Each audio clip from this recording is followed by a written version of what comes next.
Hey, how's everybody? Let's talk about immunity. It's a big topic of conversation today. But how about immunity when it comes to your rights, your privileges?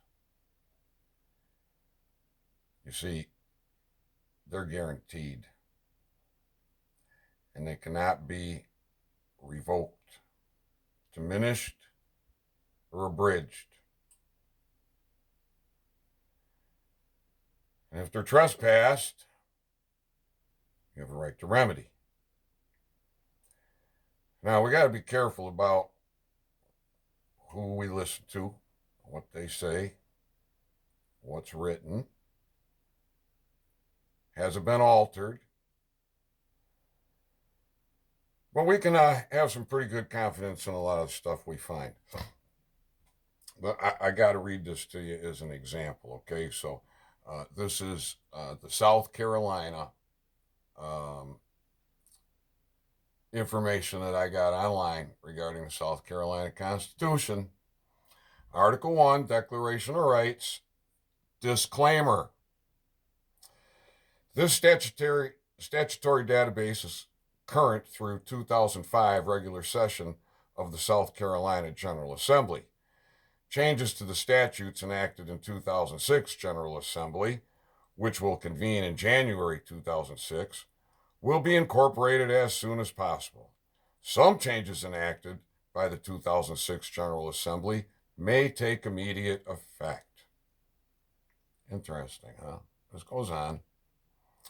The South Carolina and the South Carolina Legislative Council make no warranty as to the accuracy of the data or changes which may have been enacted since 2005 regular session or which took effect after this database was prepared, and users rely on data entirely at their own risk.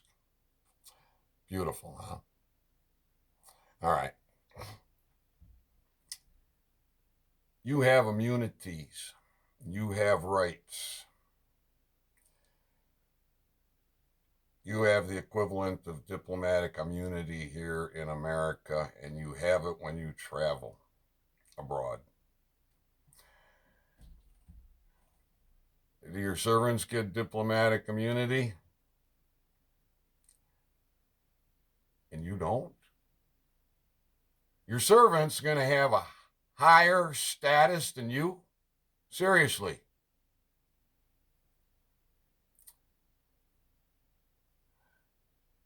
Hey, Charles, give me a cup of coffee, would you?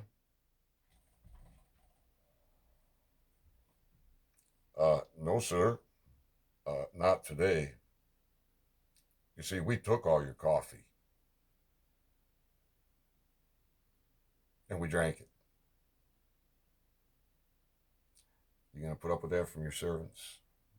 They're going to have a higher status than you? Oh, my goodness. You see, you got to remember that in the late 1800s, the American Bar Association was formed by a group of volunteer attorneys and law students. Oh, bless their hearts. Yeah, you see, and one of their primary objectives was the setting of academic standards. Own Your Authority, Video 6. Check it out. There's a link to an 8th grade test.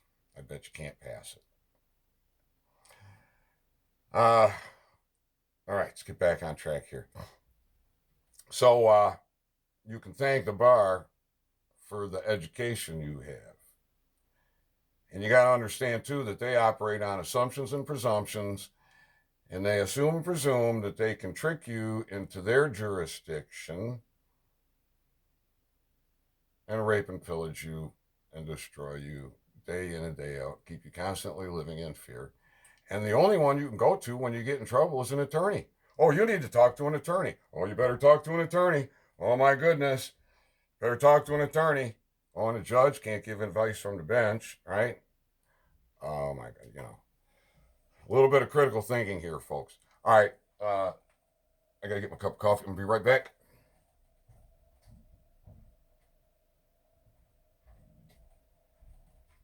My mouth is getting dry. And this is important, so I got to keep reading. Can't let it go down the wrong windpipe either, which I did. All right. Excuse me for that. Article 1, Declaration of Rights. Section 1, political power in people. All political power is vested in and derived from the people only. Therefore, they have the right at all times to modify their form of government. All political power is vested. Oh, I just read that. Section 2, religious freedom, freedom of speech, right of assembly. You got immunities. What do you got immunities to? Because there's a lot of talk about immunities in these constitutions. You have immunities to repugnant legislation.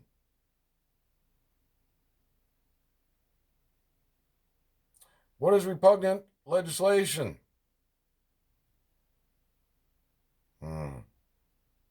All right, I'm going to tell you. When your servants, under advice from a bar attorney, write an act, a statute,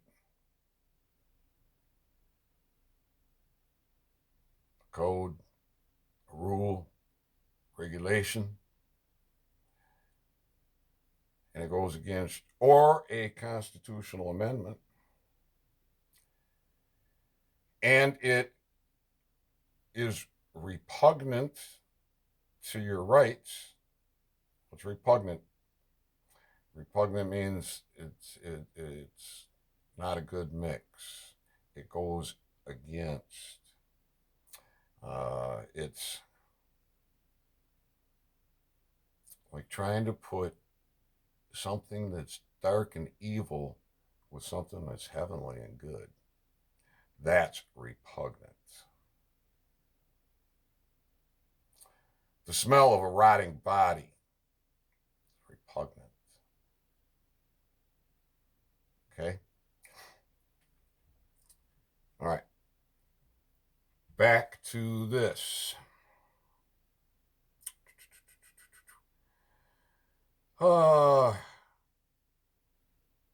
The General Assembly shall make no law respecting an establishment or religion or prohibiting the free exercise thereof, or abridging the freedom of speech or of the press, or the right of the people peaceably to assemble and to petition the government or any department thereof for a redress of grievances.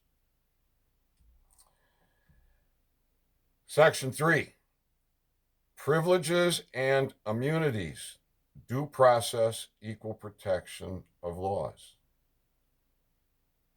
Did you just hear the word immunities? Let's look at that again.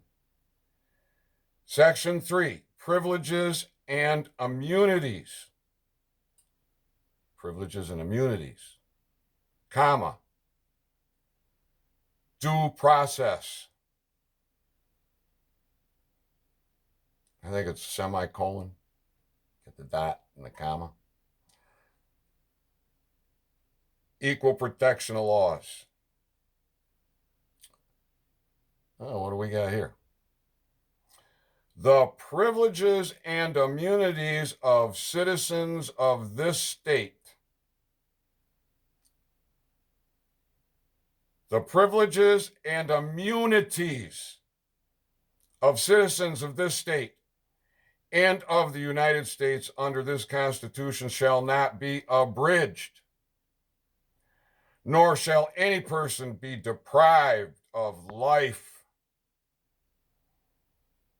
comma, liberty, comma, or property without due process of law, comma, nor shall any person be denied the equal protection of the laws. Oh, wow. That's more than a mouthful. All right, let's back up. We'll get in the way back machine here and go back a couple of minutes.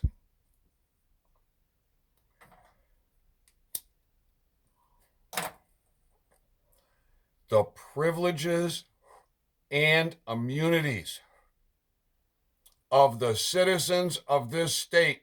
What are they talking about? What privileges, what immunities?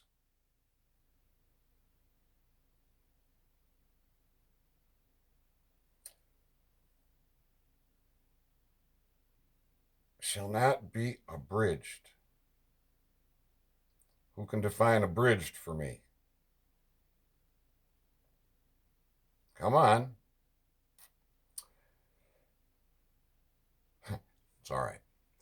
I had to look it up. But you see, this is what we got to do. Word after word after word. If you want to understand and have knowledge and combine that with life experience and apply some critical thinking, you can start to own your authority. Abridged. Shortened by condensing or rewriting set of text. Another definition of abridged.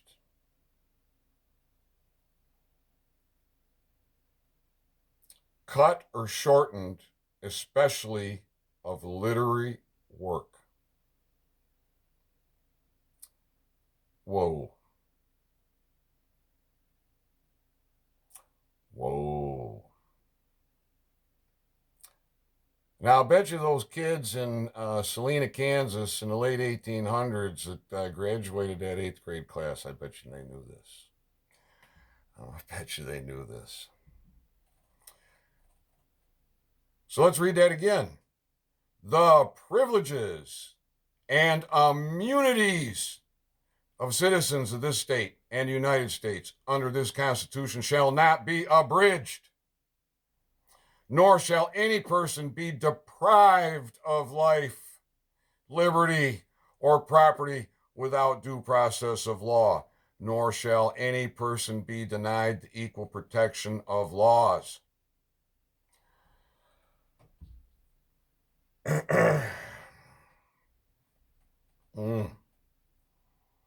All right. So you have the right to travel freely. You have the right to privacy.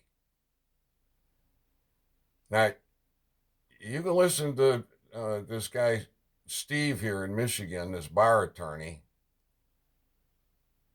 tell you that top 10 things that aren't in the Constitution. Number one being God. And then he goes on about you have no right to privacy.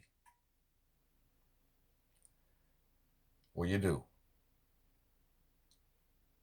Well, when you're traveling in that vehicle that you got registered with the state that you don't need to have registered with the state, and pay that fee and worried, is it on time? Have your tabs expired? Blah, blah, blah.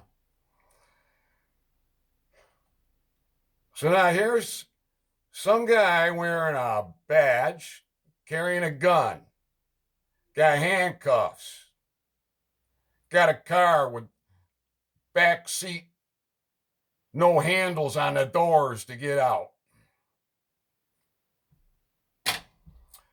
You're just driving along. minding your business, going about your business, your private business, your personal business. And these bar attorneys have convinced your servants and our law enforcement to attack us. And we have been educated to take it. And nobody's told you you got immunity from this crap. I'm here to tell you got immunity. You got the right to privacy. So when those lights go on and you're being forced off the road,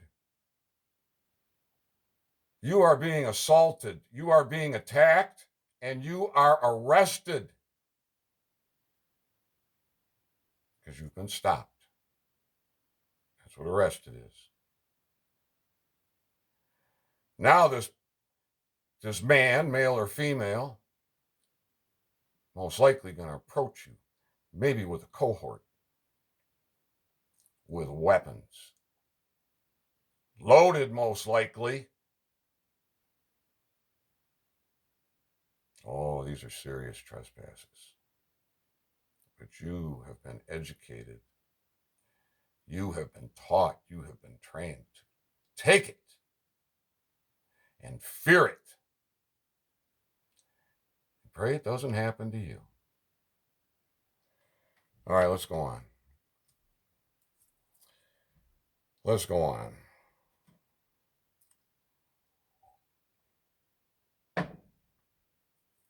Section 4, attainder. No ex post facto laws, impairment of contracts, titles, effect of conviction. No bill of attainder, ex post facto law impairing the obligations of contracts, nor law granting any title of nobility or heredity, emolument, shall be passed, and no conviction shall work corruption of blood for forfeiture of estate. You have immunity. Your rights cannot be abridged. They cannot be diminished. They cannot be leaned. They're unalienable. They cannot be alienated. They are unalienable. All right, so I got 48 state constitutions into a Word document. I got the search feature opened here. I got immunity typed in. That got me on this section. That's where I decided to start this video. I'm going to click next here and see what we go. I don't know what state this is, but I'm on page 155 on my document, right? Section 18, equal privileges or immunities. There's that word again. Why do they keep talking about immunities? Because you got it. No law shall be passed granting to any citizen, class of citizens, or corporation privileges or immunities which upon the same terms shall not equally belong to all citizens or corporations. Now, I got a feeling there's an amendment there. I doubt our forefathers were talking about corporations back then. And probably a little bit of bar mischief going on here. But at any rate, an awful lot of talk about immunity in your constitutions. Let's see. Taking property for public use, special privileges and immunities. control of privileges and franchises. Privileges and franchises. Immunities. Special privileges. What are they talking about here? No person's property shall be taken, damaged, or destroyed for or applied to public use without adequate compensation being made, unless by consent of such person, and only if taking, damage, or destruction is for. And then it goes on here. There's, that's another topic to dive into at a later time. Here we go. Section 19. This looks interesting. Deprivation of life, liberty, property, etc. by due course of law. No citizen of this state shall be deprived of life, liberty, property, privileges or immunities, or in any manner disenfranchised, except by due course of the law of the land. What's the law of the land? It's common law. It's not a statute or an act, a rule, code, or regulation. I think we got to look at this.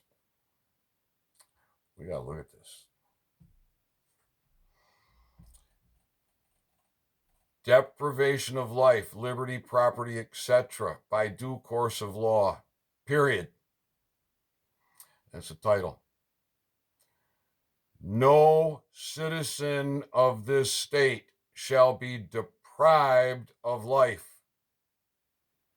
liberty, property, privileges, or immunities. That word immunities is really important, but we've got to back up here. No citizen of this state shall be deprived of life, liberty. You have the liberty to travel freely about on the roadway in your conveyance. Whether you want to call that a car, an automobile, a truck, a motorcycle, roller skates. Public roads are free and open to you.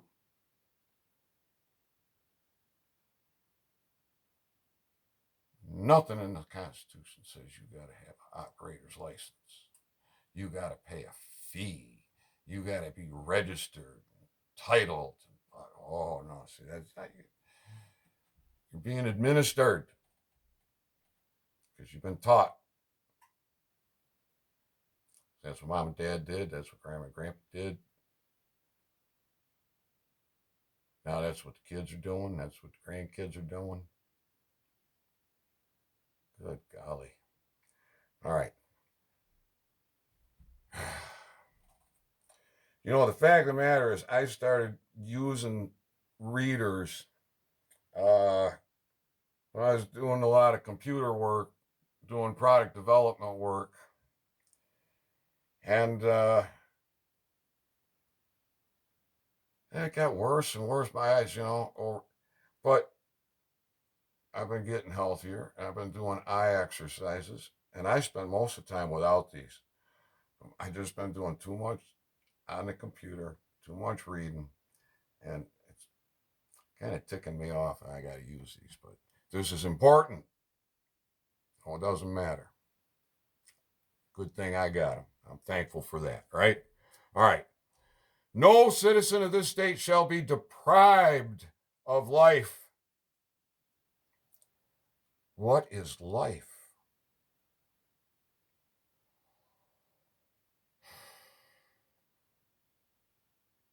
You get deprived all the time.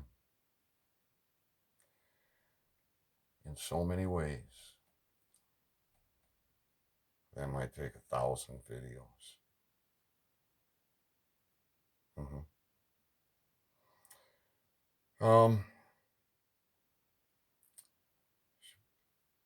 Liberty. You shall not be deprived of your liberty.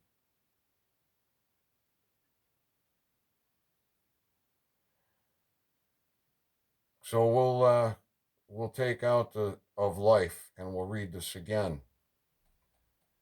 No citizen of this state shall be deprived liberty, comma. All right.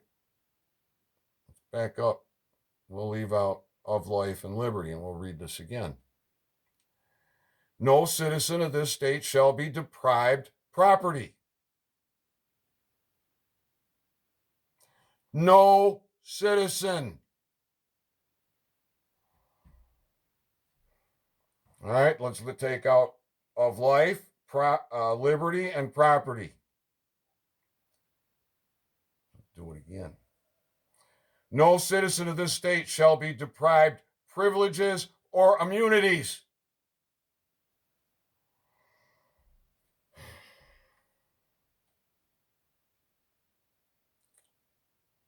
Or in any manner disenfranchised.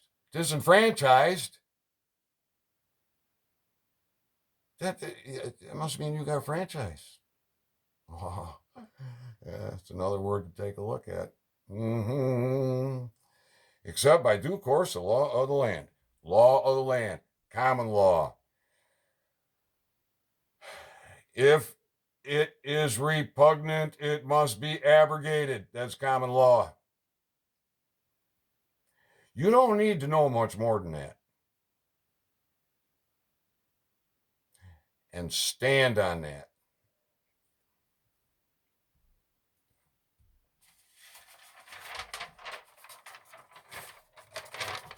With an Ethan style notice of liability.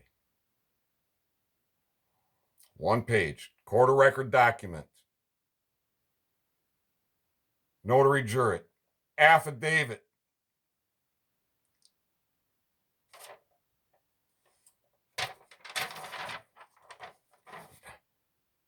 No person with any intelligence can rebuke this, and any person who tries to rebuke it will be destroyed.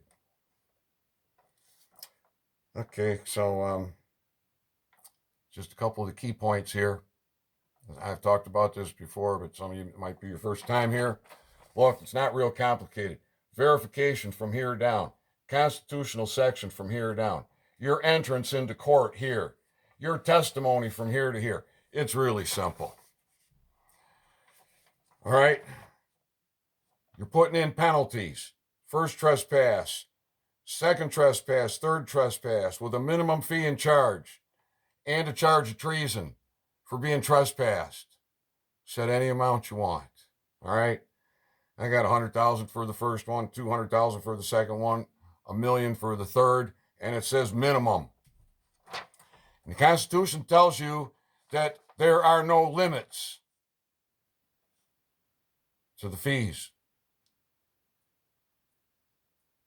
the penalties for damages, for harm. All right. Constitutionally, I am a free man by nature. It's in Constitution after Constitution after Constitution. Who's going to rebuke that? It's my testimony. I am a free man by nature. By nature. Creator. I got to answer the Creator. I got no man to answer to for nothing.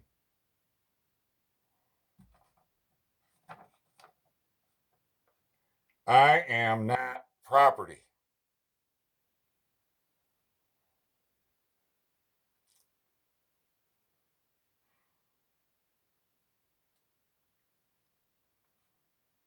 I am not in contract with the state or any agency, department, or division within or of the state. No entity nor man has title over, comma, or, comma, ownership of a free man. You can't rebuke this. I don't care who you are. Administering a free man is repugnant to his freedom, liberty, happiness, privacy, security, and life. I have not been declared incompetent. You have been noticed by one of the people. Please take further notice. I retain all rights to remedy and surrender none. May God bless you in your day. Amen. So I put these penalties equally on the department, agency, organization, association, et cetera, whatever, who's responsible for these road pirates, or whoever it is we happen to be dealing with. All right.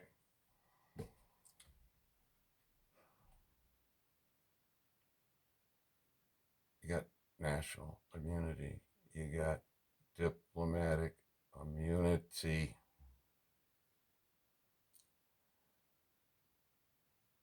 We've been taught to file taxes.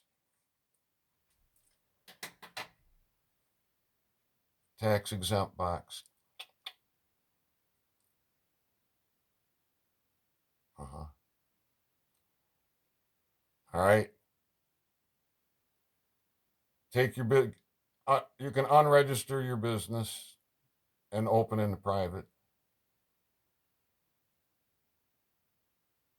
with a PMA. You still got government involved with a PMA, and I don't like that. And you got to get back to this thing about the churches. I got to hit the back button. We got to go to the way back machine here. We're getting there. We're getting there. Oh my goodness, where was it? You see, freedom of religion.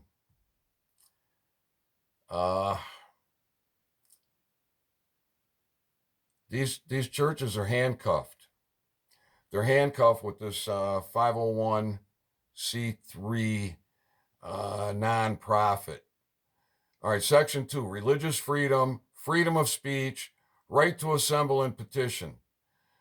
The General Assembly shall make no law respecting an establishment of religion or prohibiting the free exercise thereof. Are religious organizations prohibited from politics?